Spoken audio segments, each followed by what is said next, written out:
Ed Bernstein Show. Now, here's Ed. I know, look, there's no hockey games going on. It's the All-Star break. So we're going to do nothing but talk about hockey with Jesse Granger. Now, Jesse, you've a prolific writer. You've written for everybody. Well, the thank Review you. Journal, The Sun, the Rebel Yell, right? Yep. And most importantly, The Athletic. Now, some of our viewers may not know what The Athletic is, but if you're a diehard hockey fan like me, you know what The Athletic is. And it's the Bible for the NHL. If you really want to know the scoop, what's going on, you go to The Athletic, and Jesse Granger covers the Vegas Golden Knights for The Athletic. Thank you for all that. Yeah, I mean, The Athletic loves hockey. We put a lot of emphasis on hockey, so I'm glad to hear that. Yeah, now look, it has to be a sports writer's dream going through what happened last year. How was it for you? It was pretty crazy, yeah. It was. It's funny because you hear the players talk about the grind of the Stanley Cup playoffs and that run, and I'm not getting hit by anybody, but we go through it too with the writers, right? We're flying back and forth from city to city, but you almost don't realize how much of a grind it is while you're doing it because it's so much fun, and the games mean so much, and every day there's a new storyline because your season's on the line, and then you finally get to the end of it after all these months of traveling and after the parade and all that craziness, and it's like it hits you like, wow, that was a lot. But like you said, a sports writer's dream to cover a championship, a city's first championship for one of the four major sports. It was a lot of fun to see everything and see how the city reacted. I just want to flash back a little bit to last year, because there was a time last year where they were really struggling to stay at the top of the standings. Right, the year before they had a lot of injuries. We weren't really sure how they were going to be in 23, and then they were, they really, they won by 1 point at the end. They got the first place by 1 point or something like that. So that's important because that determines who you play in the playoffs. When the season finally ended, how sure were you that we had a Stanley Cup championship team? That's a great question because at the time, and when you look back on it, going into the playoffs, I don't think really anyone was picking the Golden Knights. And the biggest reason was Mark Stone hadn't played in months. And this team's a different team when Mark Stone's on the ice. I mean, he is the engine that drives this team. Not only is he great as a player in the play he makes, and he makes everyone around him better, but just the energy he brings to the team. The Golden Knights need Mark Stone, and they didn't have him for the second half of the season, and that's kind of why they were middling a little bit. And I don't think many people thought of them as contenders. Mark Stone surprised us all, showed up for game one of the playoffs and was ready to go. And at first, it's like, okay, well, he hasn't played in months. Let's see what he's got. As soon as I saw Mark Stone was himself and looked at the top of his game a couple games into the playoffs, that's kind of when I started thinking, these guys might have what it takes. But prior to that, they didn't look like a Stanley Cup contender because they didn't have all the pieces put together right until that right moment, and then it all just fell together. Right, and as you mentioned, Mark Stone came back in the first playoff game and didn't really perform well. Yep. Right, and people were, uh-oh. Give him some time. So what happens in your world with now you're covering the Knights, they become the Stanley Cup champion, so all the other national sports writers they're ringing Jesse Granger, hey, here's some inside scoop, what's going on in Vegas? It definitely puts a little more attention on you when you're covering the team that makes the run to the Stanley Cup. You get to, as the playoffs go on and less teams are competing, you start to get more and more national reporters from Toronto and New York that start covering the team, so you get to hang out with all them. And yeah, you get a couple extra phone calls of trying to see what's going on. It's a lot of fun covering. I've been lucky to cover this team for 7 years. There have been a lot of meaningful games. I have colleagues that have covered teams that haven't played a lot of meaningful games in the last decade, and it seems like with this team, it's every year I get to cover a lot of them. And as a writer, that's what you want, right? Because you want the readers to care, and the more the games mean, the more important they are, the more that's at stake, the more they care, the more they read your stuff. So it's been great. How spoiled are we as a city because of the Knights? Look, I've been a hockey fan for 60-some years, and getting an exciting game is, the goal. As a fan, you go to a game, you want the game to be exciting, you want it to be suspenseful, you want the adrenaline to start kicking in. I mean, it's like almost 3 out of every 4 games that you go to at the Knights, you get that adrenaline going. They're so exciting. It's not like that for other teams all the time. No, and you know what I think plays a big factor? Like, obviously, the Golden Knights have some star players, and they not only do they have star players, they have the type of player that excels in transition and speed. So they play an exciting brand of hockey. But I think another factor that maybe people don't think about is the energy in that building makes the games more exciting. And the Athletic, we just came out with I was telling you before the show, our anonymous players poll, and we asked players, what's your favorite road city to visit?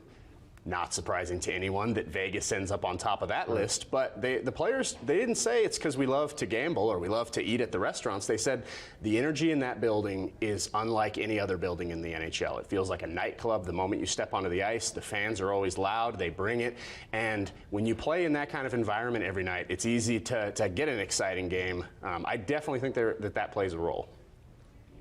And you also released this week also that, because by the time this airs on Sunday, that William Karlsson is back, healthy, feel he'll be back for the game with Edmonton?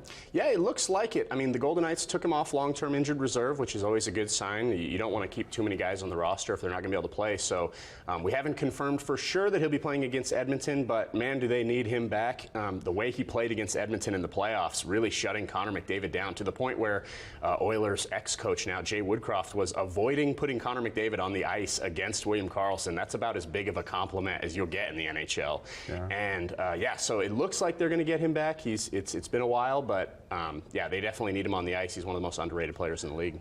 Look, I don't know anything about the injuries that the players have, but you must have some additional knowledge that I have. I mean, is there anything you can talk about regarding that you know about, like Shea Theodore? He's been out like for a couple months now, hurt. Yeah, Theodore had to have surgery, and with surgeries, it's always tough. The timeline you never know. Some guys heal faster, some guys heal slower. I do hear quite a bit of the injury stuff, but with that kind of stuff, it's very sensitive. You want to make sure it's exactly spot on before you report it. So I think I hear a lot of injury news, and I maybe know some things, but not solid enough to report things like that. But I do think Theodore will be back eventually. I don't expect him to miss the whole season, the whole regular season. I think he will be back at some point. And same for Eichel. I've heard good things about Eichel's surgery. He obviously had surgery on the lower body after that, where his knee got pinned against the wall, and apparently the surgery went extremely well, and he might even be back faster than they initially anticipated, so that's obviously great news. Amazing after having, the neck surgery that he had. A lot of, look, it would have kept me not playing the rest of my life. But and then to get knee surgery and then bounce back like that, he must really work hard at the rehab part of it. He does. Man, he's a hard worker. That's something, he's so supremely talented. He was born to be able to do things other people can't do. And that's what makes him the great hockey player he is. But I think maybe he doesn't get enough credit for the work he does. I mean, he's always the last guy on the ice after practice, and I ask him about it, and he's like, well, I like hockey. I want to be out there longer because I like doing that. It's not I'm out there working or whatever. He just likes doing it. So I think he's one of the hardest workers on the team, and that obviously plays a role in coming back from injury. Yeah. And of course, we have Carrier. I heard he had back surgery. Ed with the scoop. I heard my scoop. Heard it wasn't a bad one, but hopefully we'll get him back. Who else do we have? Ben Hutton is out. Pavel is hurt. Aiden Hill, of course, is back, and is he 100%? He looks good. I am honestly, I was stunned at the form he was in when he first came back from that, because he missed a long time, and it was an injury where you don't know if you're fully healthy until you really give it a test. You can feel good in practice, and then you get out there, and we saw in December he tried to play one game and only made it 6 minutes and then had to be pulled. To go multiple months without seeing NHL action, live shots coming at you as a goalie, and then to come right back in and be as on time as he was. And when I watch goalies, to me, what impresses me is the guys that are on time. They're in the spot that they need to be before the puck gets there, and it makes the save look easy. And that's what Aiden has done these first couple starts. And to do that, coming off of an injury, not being in the rhythm of things, is really impressive. He's been so good for them. Well, that bodes well for us, entering into the playoff competition now. Definitely. Look, you're watching the game up in the press box, and then the game ends, and you jump in your elevator, you go downstairs to then interview some of the players. How does that work? Do they tell you which players are available? Can you request players? What's the process? Yeah, so usually they make 2 or 3 guys available just automatically. Those are the automatic guys, and it's the guys that score. And if they lose, it's Mark Stone, the captain, Jonathan Marcia. So they send the leaders out there to talk for the team after maybe a bad performance. After a good performance, it's whoever played well that night. Maybe if there was a rookie getting his first game, you get to talk to him. And then we can request players if we want. Usually you don't have to. The team's pretty good about getting the guys that everyone wants to talk to. They know, right? The team knows who the fans want to hear from after a game. So, yeah, and then we go in the locker room. They kind of walk out one by one. We all huddle around them with the TV cameras and the microphones and ask as many questions as we can. And look, the one person that's always going to be there, and the one interview I always look forward to, is the coach. Yes. Because we've had a couple good coaches. But every time our coach talks post-game, and you're asking him a question, every time I learn something. I mean, he is just an unbelievable, in my opinion, unbelievable interview. What's your thoughts? I totally agree, and I've said the same thing. I feel like a smarter hockey fan, hockey writer, every time I talk to Bruce Cassidy. And like you said, we've been very lucky here in Vegas. Gerard Gallant, heck of a coach. Pete DeBoer, excellent coach. And now Bruce Cassidy. They are 3 for 3 with the coaching hires. And Cassidy, I think they're all brilliant, but Cassidy knows how to verbalize the game better than any coach I've ever seen, not just in hockey, but in any sport. He is so good at teaching the reporters, the fans, everyone, what's going on out there. And it makes my job really easy because a lot of the time when I'm trying to, whether I'm analyzing something they're doing well or I'm critiquing the team, it's a lot easier to be confident in that opinion when the coach tells you this is what we're looking for. You see something happen on the ice, you see a breakdown, and you think, well, I'm pretty sure it was this guy's responsibility, or I'm pretty sure they were supposed to do this. But to have the coach flat out say, yes, we were doing this on the forecheck, this is what we wanted to do, and this is where we messed up, it gives you a confidence as a writer. Okay, I can criticize this player for this play because I know that he was supposed to have that pass, whatever it was. It just makes it easy, and he is so good. Not only does he break down the game, but he'll give you little anecdotes, little stories from the past. He talked a lot about Bill Belichick after he left in New England. They were good buddies from his time coaching in Boston. So yeah, Cassidy's a great interview. He's personable. He explains the game well. It really is a pleasure to interview him every day. Who's the best player interview? That's a really good question. This team has a lot of good guys. Marcia is always fun. He says what he thinks. Yep, especially after a loss. Most guys are great after a win. Anybody's easy to talk to after a win. Right. Very few guys are you looking forward to talking to them after a loss. Marcia, he takes too much blame sometimes. He takes the brunt of it because he knows he can handle it. But he's very honest, like you said, and he's fun to talk to. He's a big Formula One fan, so he and I in the locker room just on an off day after practice or whatever, we'll talk about the Formula One race. He loves that kind of stuff, so that stuff's fun too. You ever hesitant about asking a question because you think it's too sensitive to ask, particularly after a loss? I don't. Partially, that's what I'm getting paid for. That's the job. But also, I like to think that I build up relationships with these guys. I'm at practice every day, and there aren't always, like I said, with Marcia, Formula One, there's not always a question to be asked for a story. So I see a guy, we just chat, talk about their fantasy football team, talk about something else. You get to know these guys, they get to know you, and they know that this is my job. So, hey, we have a good relationship. When something goes bad, when the games don't go well, I'm going to have to ask you some tough questions, and I think the players understand that too.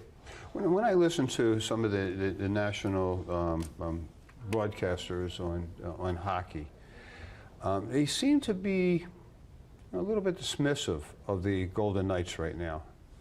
And they were, I think they were last year too. Yeah. Right? I mean, we're not the favorite team of the league for the fans. I'm sure the officials in the league are happy that the Knights are there and being very successful. But when you talk as fans in other cities, the Knights are probably one of the more disliked teams. It's easy to see why, though, right? That's jealousy. I mean, and to be expected. I understand it. If I was a fan of a team that hadn't won in forever, and this team comes in and you see their fans getting all these wins and getting to play in important games, like I mentioned earlier, there's a little bit of jealousy there. There's a little bit of a feeling that maybe they haven't earned it, and I don't like that. I hate when people say that. Oh, Golden Knights fans haven't suffered enough to if people in this city have suffered trying to get a sports team, you know better than anyone. Yeah. It doesn't always have to be losses. People in this city wanted a team to represent them for so long and never had one, and there were so many rumors of a team moving here, and it never happened. They finally got their team, and I think they deserve the winning that's happened. You know, you're segueing into a different topic that I want to chat with you about. The Knights, when I look at the Knights and I look at the Raiders and now the Oakland A's coming, and you're a baseball fan also, right? To me, it's been a difference oftentimes when you home grow a team from the ground up like we did with the Knights. There's this sense of ownership and belonging that you have as a city. When a team comes from another city, they come with a history. You know, Oakland Raiders, there are a lot of Vegas people who be asking about the Raiders. Oh, I hated the Raiders, or I hate the Raiders, right? And it's talk about dislike among fans. The Raiders are one of those teams also, right, nationally. So, and then now you have the A's coming in. So how do you anticipate fans are going to receive the A's compared to what happened with the Knights and what happened with the Raiders? Well, I honestly don't know. I think it's a good question. And I think part of the reason you mentioned fans say, well, I hate the Raiders. Well, I think there are a lot of dedicated, hardcore football fans in Vegas that came from somewhere else, or maybe they didn't and they just picked a team. But they're heavily invested in their favorite football team. So when the Raiders come, I think it's harder to leave your team that you're heavily invested in and jump on board. Partially, they haven't won like the Knights did when they first came in. But I think there were people in Vegas that liked hockey and they had maybe a team, but they weren't as heavily invested. And then this new team comes in, it's brand new. It's easy to jump aboard because they're new. They're not some other team that came in. They didn't have a history, like you said. And then the winning helps. Obviously, when you win right away, it makes it easier to jump from whatever team you were supporting to the new hometown team now that they're winning. With the A's, I'm curious because I don't really have a sense for how many diehard baseball fans there are in Vegas that have their team currently. I would guess they probably do, more so than hockey maybe. And then it's going to come down to, can the team put out a good product? And I don't know baseball as well as I know hockey or football, but I do know that the A's have been criticized for maybe they're not spending enough money on their players. So I think that and how the team operates is going to have a big impact on maybe how the fans view them initially right off the bat. Not to mention 162 games that baseball plays, 81 home games, 81 away, compared to half that many for hockey and, I don't know, a fourth or fifth of that for football. Yeah. So they have to fill those seats. Yeah, they do, but I don't think they're going to have a problem doing that just based off of, you look at Knights games, you look at Raiders games. It's not hard to convince a sports fan to come to Vegas and see their team. So it's going to be interesting how many A's fans there are compared to how many Boston Red Sox fans want to come out here and watch their team in Vegas. Right, but when you're dealing with hockey or football, particularly for football, those fans are out here from Boston one time a year, right? With hockey, maybe once, sometimes twice a year. Yep. With baseball, they're going to be out here 5, 6, 7, 8 times a year. That's true. Right? Yeah, it is. It's going to be interesting. It's especially, I feel like when I look at baseball markets, the ones that are strong, they tend to be the most populous cities, right? New York, Boston, Detroit, LA have really good fan bases. Vegas is not one of those. The city is growing by the day, it seems, but it's definitely not one of those. So it'll be interesting to see. I'm eager to see how it works out. I honestly don't know how it will. What are your thoughts about us repeating for Stanley Cup champions? I think they have as good a chance as anyone, and I think it's going to come down to health. And last year, you see, I mean, this team has been banged up quite a bit over the last 3 seasons. And you look, and it's like, well, when were they at their healthiest? Miraculously, during that playoff run, they had really one person get hurt, and that was Laurent Brossoit, and Aiden Hill came in and was even better than he was. So even that one worked out. To go that kind of stretch without any injuries seems unlikely. This is hockey. I doubt they're going to get that kind of fortune again. But if they can be relatively healthy, stay out of the major injuries, if Eichel can come back, if Stone can stay healthy, which it's been a great sign that he's playing as much and as well as he has. So I think if they can get a little bit of fortune with the injuries, not get too banged up, I think this team has as good of a chance as anyone. They play with great structure. They have good goaltending. They have goal scoring. You go down the list, the checklist of what it takes to win a Stanley Cup. I think it's hard to argue the Golden Knights don't have all of them. What would you consider their weakness? The biggest weakness on this team, probably depth scoring. If guys get hurt, when Eichel goes out, you have to have other guys step up, but they're even proving that wrong a little bit lately. Nicholas Waugh has stepped up and played really big minutes in the top 6 with both Eichel and Karlsson hurt. So this team is, I think when they struggle is when they get out of their structure. This is a defensive team first. And yes, they can score goals, and in the playoffs they scored a lot of them, 9 of them on the final cup clinching game. But when they're at their best, they're playing good defensive, structured hockey, winning 2-1, 3-2 type of games. And I think when the playoffs come around, it's a lot easier to buy into that and get dialed in maybe during an 82-game season when you're the defending champs. That can slip on occasion. That's just human nature. For sure. You know, as a fan following the Golden Knights, you know, I subscribe to the newspapers. I get the Review Journal and I get the Sun. And I also get the Athletic, and I'm online. And I got to tell you, I'm disappointed that the type of coverage that our team, particularly the hockey team, gets with our local newspapers. Any other major city, there's a story every day, there's a hockey story every day. You get statistical information every day about the team leaders, the points they're scoring, et cetera. You don't get that in the Review Journal. In fact, in some days when we're playing a game, you don't even get the late night results on the newspaper. Yeah, I mean, it's an online world now, right? I feel like that's kind of how things are trending. I will say the Review Journal's they're in the middle of a shift right now. Ben Goetz, who did a great job covering the team, is now not covering the team. So they're mid-line change. I think you caught him in the middle of a line change, Ed. Okay. well, somebody else is going to score a goal. Right. But it seems to me that becomes, you know, everything is, you talk about online. It's if you really want to get up to date sports, you got to be online. Yeah, and that's the thing is, as a writer, the way I write about sports has changed since I've been doing it, and I haven't been doing this that long.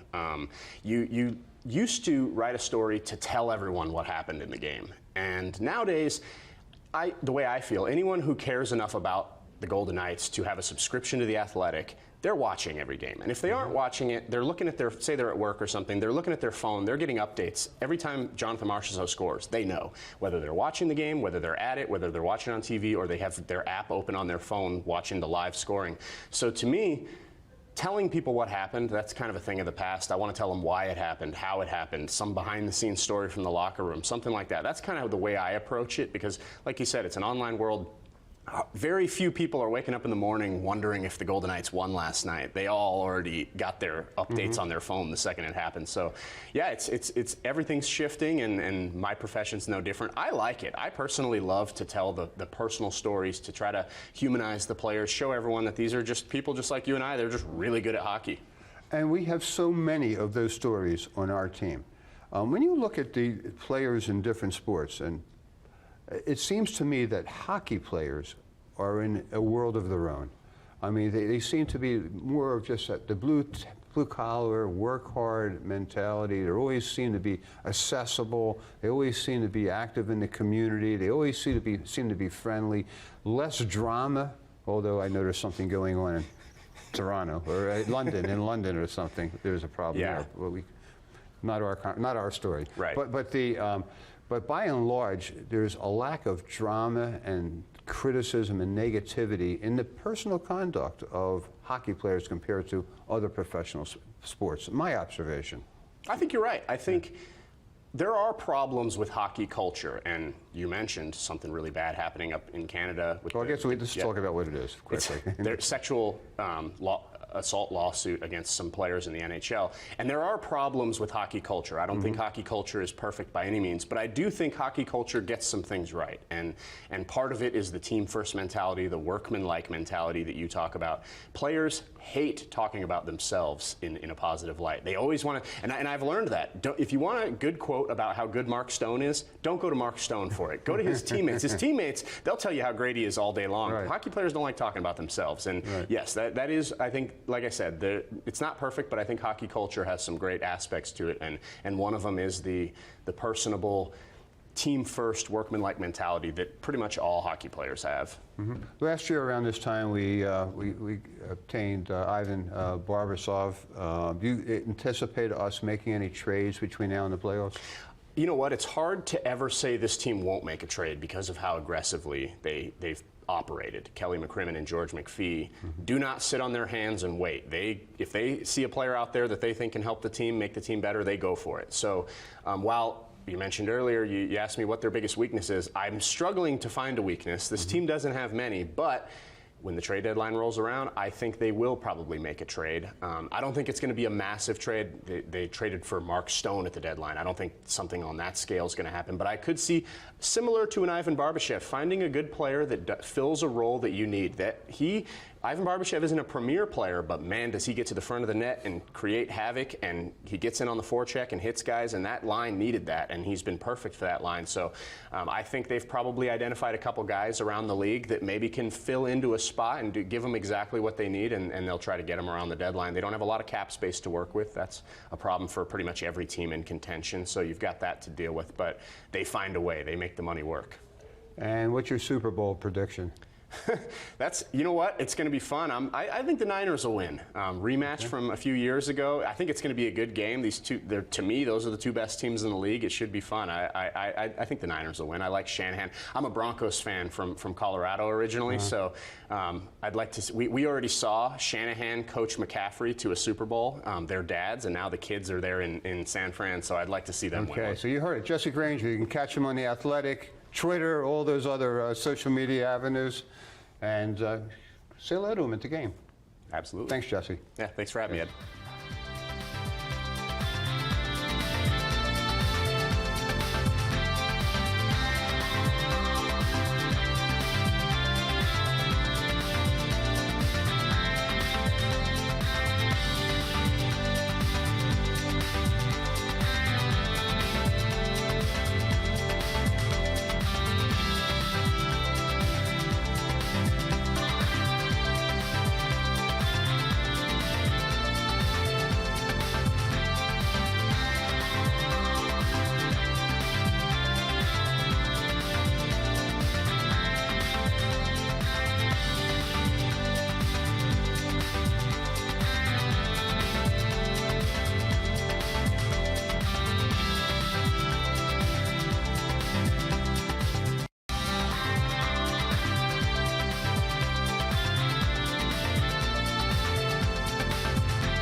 So I was in a really bad car accident, head-on collision. So I immediately thought of Ed. Ed is tenacious. He cares about his clients, and he cares about the results of the case. Hi, I'm Ed Bernstein. If you've been injured on the job or on the road, call me.